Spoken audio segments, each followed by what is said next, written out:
Technology to Business will present that award. Please welcome Chen Yang.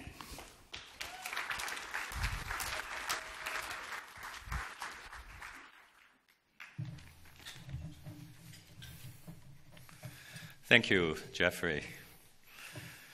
Hello, I'm Chen Yang Xu, General Manager of Siemens Technology to Business in Berkeley, one of the 3 open innovation hubs around the world working with technology startups to transform the world we live in. In any company and organization, every so often, a team or division transcends expectations and manifests a sublime product or service that takes the world by storm. It could be as elegant as great new design, or an easier form of payment. Or it could be one mega box office hit after another that raised the bar for all movies, period, and impacted millions of minds. This year's Magical Team honoree is a study in creativity, collaboration, learning, process, and the intersection of technology and entertainment. This team made a difference, and they absolutely nailed it. This award is particularly meaningful to Siemens.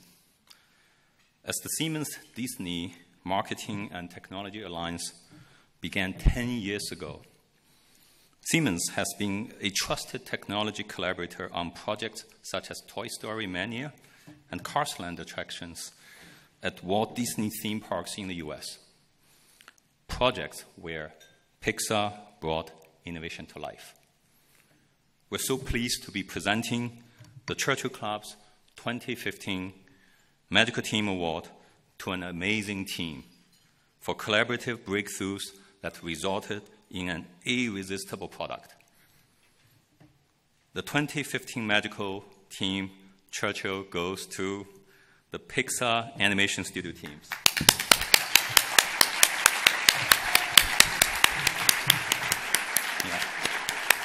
So let's welcome Ed Catmull, President of Walt Disney and Pixar Animation Studios, who will be joined on stage for a conversation with Geoffrey Moore.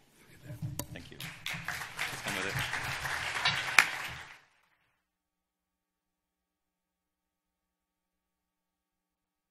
Okay, very good.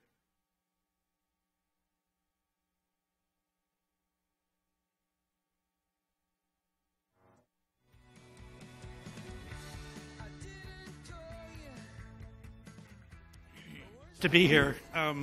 This, by the way, is Ed's new book. Fellow authors like to do a lot of this. And it's called Creative Inc. And it actually came up in a conversation yesterday at Dropbox. The CEO of Dropbox, Drew Houston, was saying this book and Eric Ries's book have been just critical to the culture and success at Dropbox. So you have a big fan there. So this is called Creativity Inc. And the subtitle is Overcoming the Unseen Forces That Stand in the Way of True Inspiration, which is sort of a theme that unites us all. And I was talking with Ed before the dinner, and part of the lessons in this book are consolidated in a concept called the brain trust. Is that correct? Yeah, the brain trust is one of our elements in the team, and we discovered it accidentally. It was our good fortune to have a group of people that worked in a phenomenal way, but it took us a few years to figure out what made it different. And it's not actually a single group of people. It's what we call a group that comes together to solve a particular problem we've got for the company, which in our case is a story for a film. And we have 4 principles that we use in this. One of them is that the director of the project is in charge and makes the final decision. Nobody in that room overrides them. And the reason for that is that if that room can override them, or somebody in that room can override them, then they will come into it in defensive posture. So this is a way of trying to have them be open. The second principle is related to that, is remove the power structure from the room. So John Lasseter can be in there, I'm in there, like it doesn't matter. There is no power structure in that room.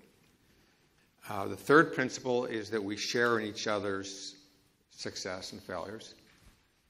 And I mean, by example, if you can imagine two directors who are friends, and one asks for notes on the film from the other, then at that point, the one who's giving the notes has to make a mental calculation. If this is a hard note, then I may damage my friendship. And it's that mental calculation which gets in the way of telling the truth. What's a hard note? Give me an example of a hard note. Well, in the case of movies, there are things that are bad ideas. The idea sucks. And, you know. Is that a hard one or a soft one? So you've got. And they usually have specifics. So you know what you're doing doesn't work at all. Got it. And what happens if you're in a project, you self-identify with it, and you lose objectivity. You need somebody from the outside to help you when you're lost in something. But you don't want to hear that. So you both want to hear it, and you don't want to hear it.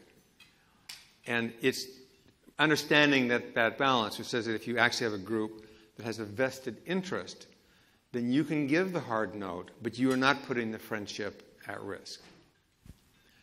And at least the fourth principle is that all this is based upon giving and listening to hard notes. Now, then the question might be asked, do we live up to our own principles? And I'd have to say that in general, yes, as evidenced by the films. But every once in a while, it's a flaming disaster. And there are reasons for it. That is, people don't want to look bad. We said we remove the power structure from the room. People aren't wired that way. All right, they come in, they want to impress somebody, or they don't want to embarrass themselves, or they're grandstanding, or there are things that get in the way that are personal.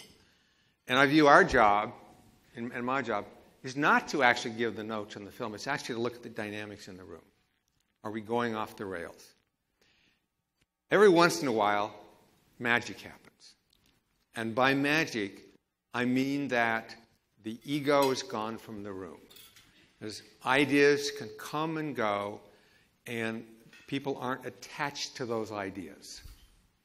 And when you get that point, it's this magical, wonderful state. And you can't always get it, but you live for those things when they happen. So you said the director's in charge, and that's the first of the four key principles.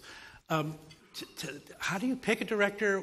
I'm thinking about venture capitalists and CEOs, because in a venture-backed firm, the CEO is in charge in a somewhat similar way, but I'm not so sure the power structure leaves the room during a board meeting. And so there's a dynamic. I think some of the dynamics that you're talking about happen to the detriment of the firm. So how do you empower a director? What do you do if you're concerned that a director's going the wrong way? How do you manage that? Well, the first thing is when we're starting something new, we're taking a risk on a person, which means we don't know if they're going to do it. Even if they've been side by side with somebody who's succeeded, like directed the film before, actually having the mantle isn't the same thing as being next to it, which is true in the CEO position, as you know. And you don't know until they get in the position, because they may have all sorts of skills, but they may not be able to make that switch, because they judge themselves by what they think the job should be, rather than saying, oh, this is what it is, I'm going to adapt. And that's this trigger point. Interesting. Now, what makes it difficult is at the beginning of the project, since it's a new idea, all of the ideas suck. So, and I don't mean that in the sense that we're being modest. Right. They really do suck. Or the self-effacing. Yeah, they really do suck. So, that being the case, how do you judge a team if what they're working on doesn't work? Yeah. And our measure is actually how well the team is working together. If they're working well together, we believe that they will fix the problem. If they're not working together, then what we'll find is the team will start to fall apart. That's actually our measure. Interesting. It's not what the idea is. It's whether or not they're working well together. So if it were to start to go south, do you break up the team? Do you try to correct the team? What do you do? Well, you go through phases. The first one is you get the warning flag to the back channel, and everybody's trying to make them succeed. So there are helpful things you do in terms of coaching or guidance or helping, adding people to the team or replacing somebody. These are typically not well known, so if things are going wrong, people don't know what you're doing to trying to correct it. If that's not working and it gets bigger, then you'll make bigger changes. And leading to the worst thing is that it actually doesn't work, and you actually do a restart on the film, which we have done. Wow. But when you do a restart on the film, while it's very hard, and we take it personally because it meant not only do we take a chance on somebody, but in not working out, we damage them. So this is a personal responsibility to help them as much as we can. Wow.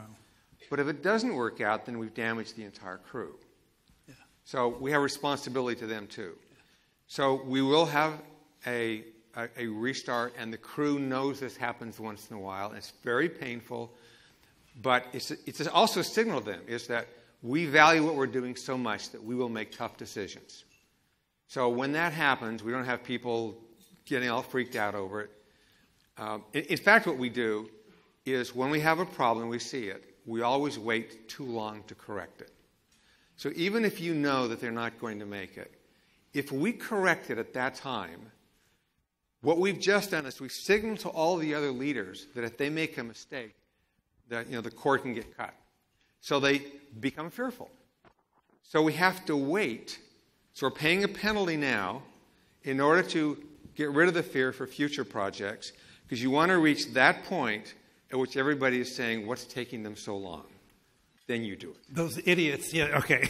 Yes, when I say those idiots aren't acting, that's the time That's to the do time to do it. So you mentioned fear, and we talked a little bit about fear of failure earlier. Is that, when we talk about overcoming the unseen forces that get in the way of true inspiration, is it fear of failure, or is it, what are some of the forces that get in the way? Well, in general, I think that we're all partially deluded. And I mean that in a real sense. That is, we have successes and we draw conclusions, or we have failures and we draw conclusions.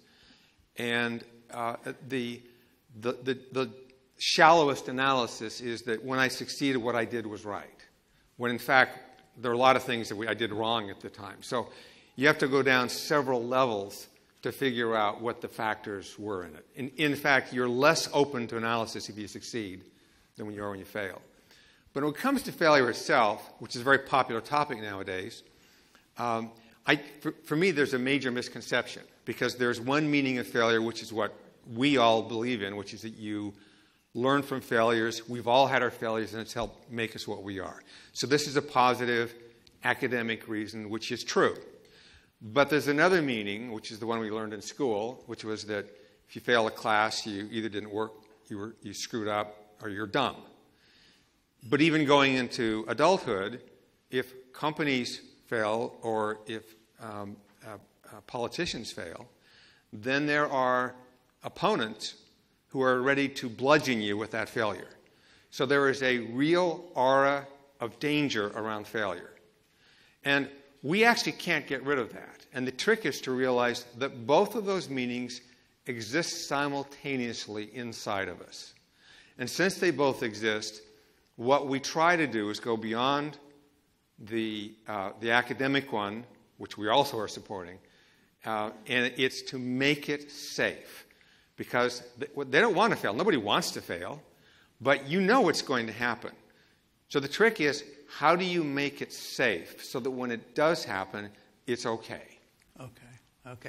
You made an interesting comment a minute ago. You're saying it's actually in some ways easier to learn from failure than from success, because when you're successful, you assume everything you did was right. How do you've had some great successes. We talked a little bit about this. How do you debrief a success and learn from it without just patting yourself on the back and sort of reinforcing what potentially might be delusions? Well, it's hard. We have postmortems after everything, and we'll have some that are remarkably successful postmortems. And then once we've done it, and everybody agrees that it's great, but it's like taking your medicine, is the way they perceive of it. So once they've seen how it works, the next one they game, and so the next postmortem will be a complete disaster. Because even though we have wrap parties to pat ourselves on the back, then people will use the postmortems as another reason to pat themselves on the back. So we actually have to try to do it in a different way every time to keep ahead of the gaming. And that's kind of your job. I mean, right? I mean, you and John, you were just saying, you're not the directors. It's always somebody that works that's not you or John, correct? Yeah, unless John's directing. John might be the director, but not you, right? Well, he'll direct his own films, but other than that, he's the outside force. Okay. And everybody needs an outside force to correct them, because you just get lost in it. We all lose objectivity. Yeah. This is really good. So we have a couple more minutes. In terms of kind of, look, all of us here are work on teams, or most of us do. Magical team is something that we all aspire to. Some of the, if you had tips to sort of think, well, okay, so things we might look for in our team leadership that you say, wow, these are some things that you might think about because this has proved very successful for us at Pixar. Any tips to offer folks? Well, for me, the biggest thing is that the people who come into our industries, right, are people who are really well-meaning. They want to do good. I mean, that's like the base assumption. And every once in a while you may find an exception if somebody comes in. But the general thing is they're trying to do good. And we all have these emotional components in terms of our fear and our wanting to look good. And our job is to actually realize that that's there and in the managers as well as the employees. And so we have to figure out how to remove those fears, to address them, and get the barriers out of the way. And while this is about Pixar, our experience with the Disney was that we came into a group that had utterly failed. Wow. And was it demoralized? It was demoralized, and they'd failed. And they welcomed John and I, because we've been commuting back and forth for 10 years now. Wow. And it took some years to get that, but we turned them around. And so you've seen things like Tangled and Frozen and Wreck-It Ralph and so forth. So phenomenally successful.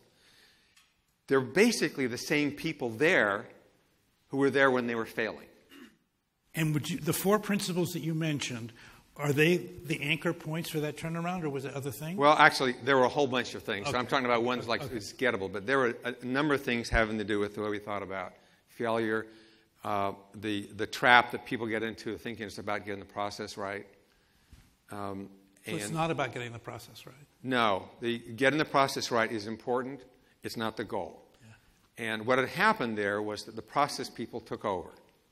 And you want great process people. We have great process people. But you want the process people to understand and have the balance with the people who do different kinds of things. And healthy companies know that. It's like process people are good, but if you take a really good process person and put them in charge of the company, which happens sometimes, they could bring those values with them and push out the others. A good transition is when they say, okay, I have something broader. I appreciate the process. Getting the process right is important. It's just not the goal. Okay. Well, listen, I think everybody here owes Pixar and you and John and Disney a huge vote of thanks, and thank you very much. I'm happy to give you this award. Thanks a lot, Ed. Please.